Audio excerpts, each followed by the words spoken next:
So ఈరోజు supreme court stay విధించడంతో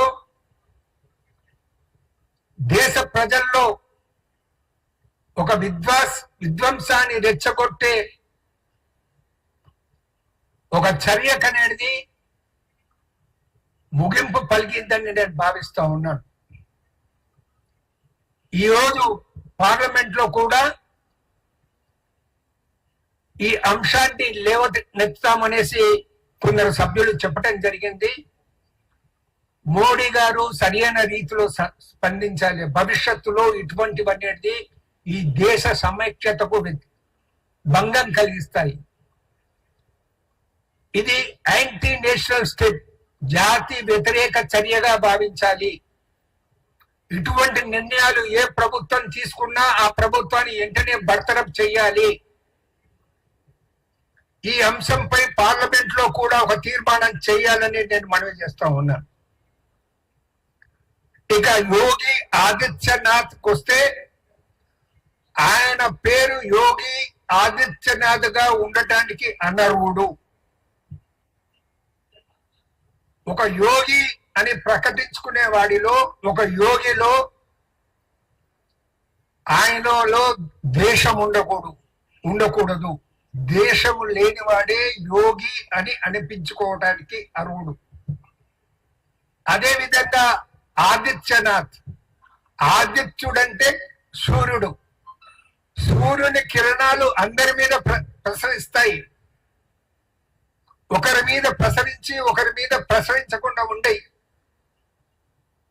ఈయన ఆదిత్యనాథ్ యొక్క చూపు మాత్రం కొందరిపైనే ఉంటుంది, కొందరిపై ఉండదు. కాబట్టి ఆ పేరుకు యోగి ఆదిత్యనాథ్ అనర్హుడు అనే మాట కూడా నేను మనవి చేస్తా ఉన్నాను. సుప్రీంకోర్టు యొక్క స్టే ఇచ్చినందుకు, ఈ ఆర్డర్ పై స్టే ఇచ్చినందుకు ఒకవేళ బాధ్యత గల వ్యక్తి అయితే యోగి ఆదిత్యనాథ్ ఉత్తరప్రదేశ్ ముఖ్యమంత్రి పదవికి రాజీనామా చేయాలి అని కాంగ్రెస్ పార్టీ డిమాండ్ చేస్తుందన్న మాట కూడా మనం చేస్తూ ఉన్నాం. మరొక విషయానికి వస్తే, స్మితా సబర్వాల్ గారు మనకు తెలిసినంత వరకు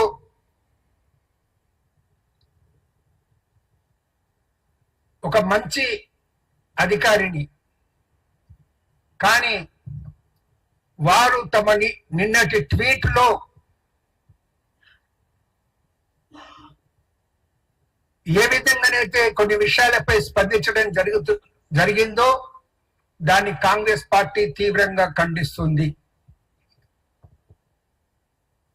disabled persons, IAS, IFS, IPS ఉద్యోగాలకు ఫిట్ కారనే పద్ధతిలో ఆమె మాట్లాడటం అనేది, ఒక ఉన్నతాధికారినిగా ఉన్నటువంటి వ్యక్తి మాట్లాడటం అది సమంజసం కాదు.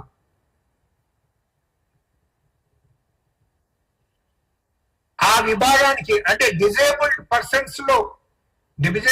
పర్సన్స్ అయినా కానీ భగవంతుడు వారిలో అనేది కొన్ని శక్తులను అనేది చాలా మందిలో ఉంచుతాడు. మనం స్పోర్ట్స్ లో కూడా పాల్గొని వారిని చూసాం.